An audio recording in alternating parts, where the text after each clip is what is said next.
2022 KFA 어워즈에서 영플레이어 상을 받은 K리그 대표 유망주 양현준 선수가 스코틀랜드의 명문 클럽 셀틱으로부터 공식 제안을 받았는데요. 이 협상이 난항을 겪는 이유 과연 무엇인지 최근 한국 언론 그리고 영국 언론의 보도를 통해 살펴보겠습니다. 일단은 셀틱에 부임한 명장이죠. 브렌단 로저스 감독도 이 양현준 선수를 영입하는 것을 승인을 했음에도 불구하고 왜 이게 안 풀리고 있느냐. 일단은 이 셀틱의 오퍼 사실은 지난 6월 22일 스포츠조선의 단독 기사를 통해 알려졌고요. 그 뒤에 협상 내용이 그 어느 때보다 좀 많이 국내 언론을 통해서 소개가 됐는데 가장 큰 난항의 이유는 역시 강원FC가 강등 위기에 처한 겁니다. 예, 거기다가 이제 수원의 사례를 보면서 더더욱 조심스러워하고 있다라고 하죠. 수원이 이제 오영규 선수를 보내고 나서 현재 최하위에 위치하고 있으니까요. 예, 사실 수원 삼성이 이제 오현규 선수가 지난 시즌에 엄청난 활약을 펼쳐서 간신히 잔류를 했어요. 그것도 승강팀 끝에죠. 예, 그런 끝에 이제 선수가 여러 차례 이제 구단과 감독에 좀 얘기를 해가지고 수원 삼성도 약간은 대승적인 의미로 그 셀틱으로 지난 1월달에 보내줬는데 그리고 나서 시즌 초반에 성적이 완전히 최악에 치달았거든요. 그 전에 정상빈 선수가 또 올버햄튼으로 갈 때도 보내줬는데 그 여파로 사실은 그 지난 시즌 강등 위기까지 처했으니 강원은 좀 그런 것들에 대해서 우려를 했고 사실 강원이 또 최근에 최용수 감독을 경질하고 윤정환 감독 체제로 나가는 상황인데 현재 11위거든요. 근데 중요한 건 K리그는 이제 골득실보다 다득점을 중시하는데 그렇죠. 강원이 지금 19경기에서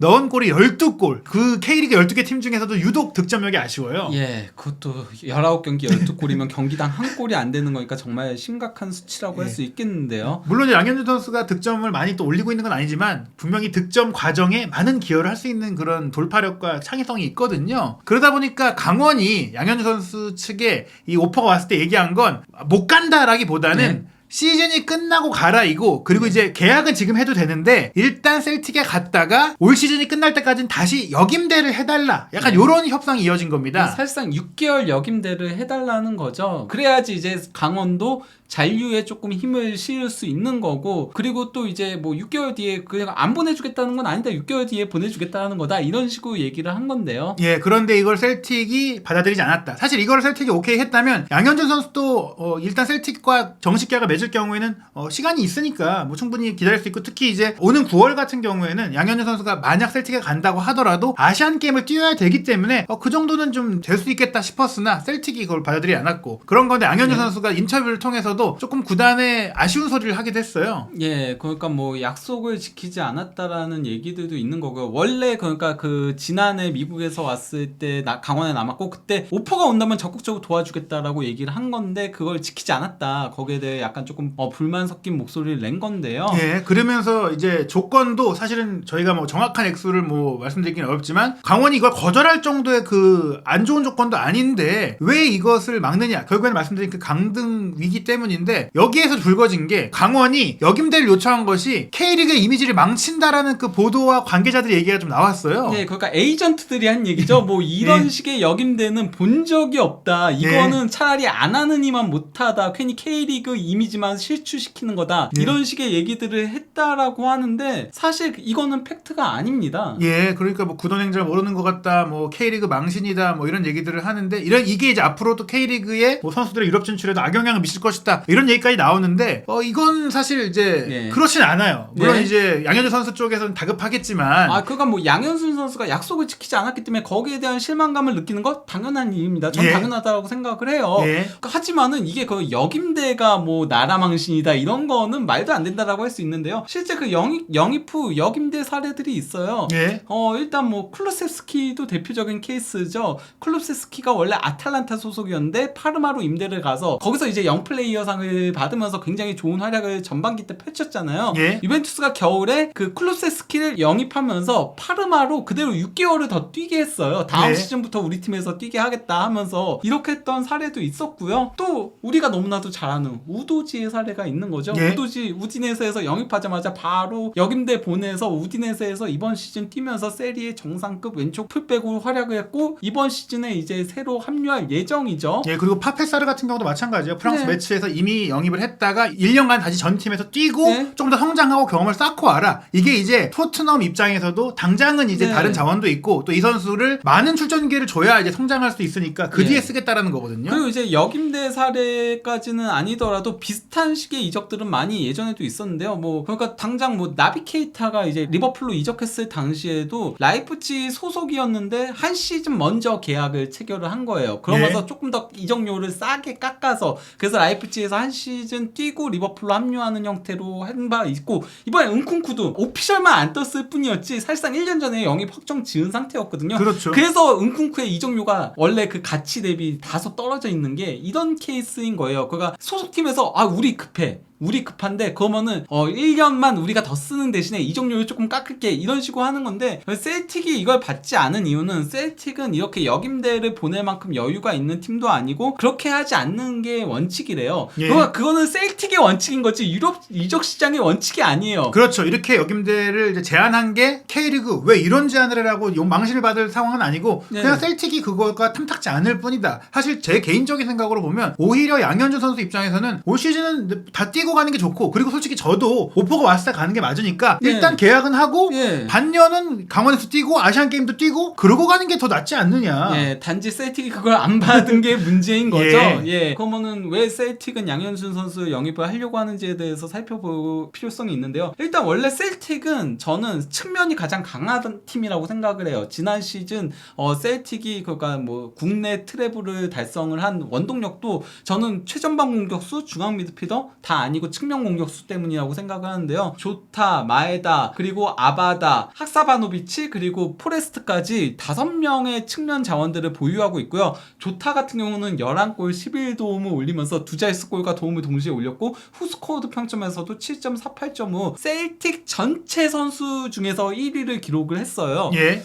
그리고 또 이제 아바다 같은 경우는 교체로 많이 출전을 했음에도 10골 5도움을 기록을 했고요. 그리고 이제 마에다 같은 경우도 8골 5도움 그리고 학사바노비치도 교체로 거의 나왔거든요. 이 선수는 출전 시간이 838분인데도 5골 2도움. 심지어 프레스트 같은 경우는 뭐 포스테코글루 감독이 30세 이상 선수를 쓰지 않다 보니까 외면을 받았다라고 할 수 있지만 로저스 감독 체제에서 148경기 38골 41도움으로 커리어 하이를 보냈습니다. 그러니까 뭐 골과 도움 자체는 닐 레논 감독 시절이 더 많긴 한데 그땐 경기 수가 많았기 때문이에요. 예. 출전 시간 대비 그 공격 포인트를 놓고 보면요. 로저스 감독 시절이 133분당 1개의 공격 포인트를 기록을 했었고요. 예. 포스테코글루 감독 하에서는 너무 못 나왔었기 때문에 그래서 144분당 1개의 공격 포인트였고요. 닐 레논 감독 시절에 골 도움 가장 많지만은 출전 시간 대비로 보면은 150분당 1개의 공격 포인트였거든요. 예. 근데 로저스가 바로 셀틱 감독으로 돌아온 거잖아요. 결국에는 포레스트에게 좀 더 기회가 올 수도 있는 상황이니까 어떻게 보면 셀틱 입장에서 이 정도로 측면 자원이 있으면 양현준 선수를 미래를 위해서 영입한다고 해도 한 반년 정도는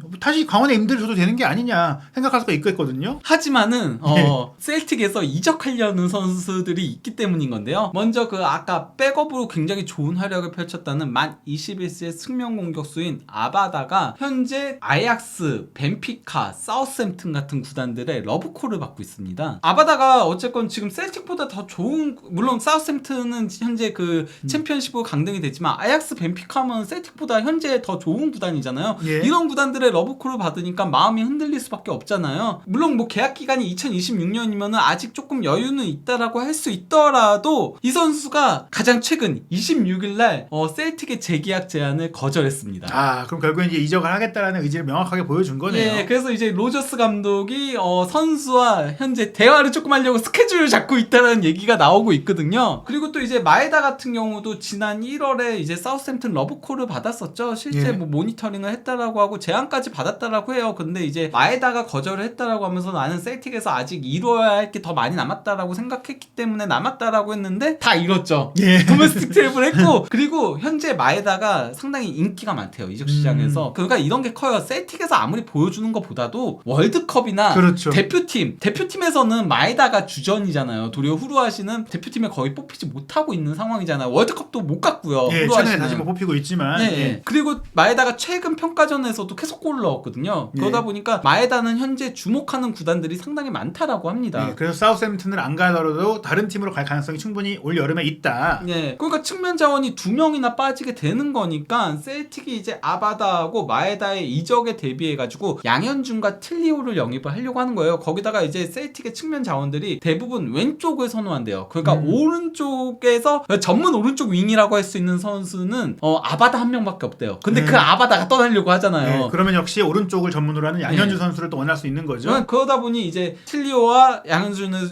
영입하려고 하는 거고 두 선수 다 이제 전문 오른쪽 윙이라는 거죠. 근데 이제 뭐 틀리오는 어떤 선수냐면은 호주 선수로 이제 그 멜번 시티에서 뛰면서 오른쪽 윙으로 가장 많이 나왔죠. 그러면서 호주 리그에서 9골 6도움을 기록을 했습니다. 네, 검증된 자원이고 만 21세로 어린 선수니까 뭐 셀틱이 원하는 프로필에 딱 맞고 양현준 선수도 마찬가지인데요. 이런 가운데 영국의 이제 대표적인 일간지 중에 하나죠. 인디펜던트에서도 양현준 선수와 셀틱에 관계된 그 기사를 꽤 이렇게 디테일하게 또 소개를 했더라고요. 네. 그러면서 역시 앞서 말씀드린 대로 셀틱이 제안을 했지만 강원이 K리그 올 시즌이 끝나고 나서 보내주겠다라는 입장이라 지금 난항이다라는 내용인데 대체적인 내용들은 앞서 얘기 드린 것과 큰 뭐 대동소이한 내용들이에요. 그리고 이렇게 셀틱이 원하는 이유가 후루아시가 무엇보다 일단은 셀틱에서 뭐 올해의 선수상을 받은 활약을 펼쳤고 그 외에도 마에다, 뭐 하타테, 뭐 이와타 같은 일본 선수들이 활약을 했었고 여기에 1월 달에는 오현규 선수를 영입했는데 이런 일본 커넥션처럼 한국 커넥션을 만들려는 흐름이 있다. 그리고 네. 이 흐름에 대해서 포스테코글루 감독이 주도한 것이긴 한데 이 작업들을 해왔던 마크 로엘 이제 디렉터와 더불어 로저스 감독도 동의를 해서 결국엔 양현준 영입도 로저스가 승인을 했다는 내용들이 나옵니다. 예, 그러면서 이제 마지막에 중요한 문구가 있는 거죠. 로저스 감독이 한 얘기인 건데 나는 일본 시장, 한국 시장, 호주를 비롯한 아시아 시장을 생각하고 있다. 바로 틸리오와 양현준인 거죠. 예. 그러면서 아직 개발되지 않은 시장이었지만 이제 다른 클럽들이 이 시장을 공략하려고 하는 것을 볼 수 있을 것이다라고 한 겁니다. 예, 그러면서 사실은 지금까지 또 셀틱이 내가 오기 전에 이런 것들을 잘 해왔고 성과를 냈기 때문에 내가 왔다고 해서 그 정책을 폐기하지는 않는다라고 하며 지금 이 양현준 선수 영입 추진이 로저스 감독의 의사와 관계없이 이루어지는 게 아니라는 것을 본인이 이제 기자회견에서 얘기를 했거든요. 예. 이렇게까지 감독도 원하고 구단도 원하는 상황인데 뭐 양현준 선수의 이적 상황 좀 어떻게 봐야 될까요? 제가 알아본 바에 따르면 셀틱은 역임대는 절대 안 된다고. 만약에 뭐 벤치에서 있더라도 일단 스코틀랜드에 와서 적응하는 것들도 굉장히 중요하게 여기기 때문에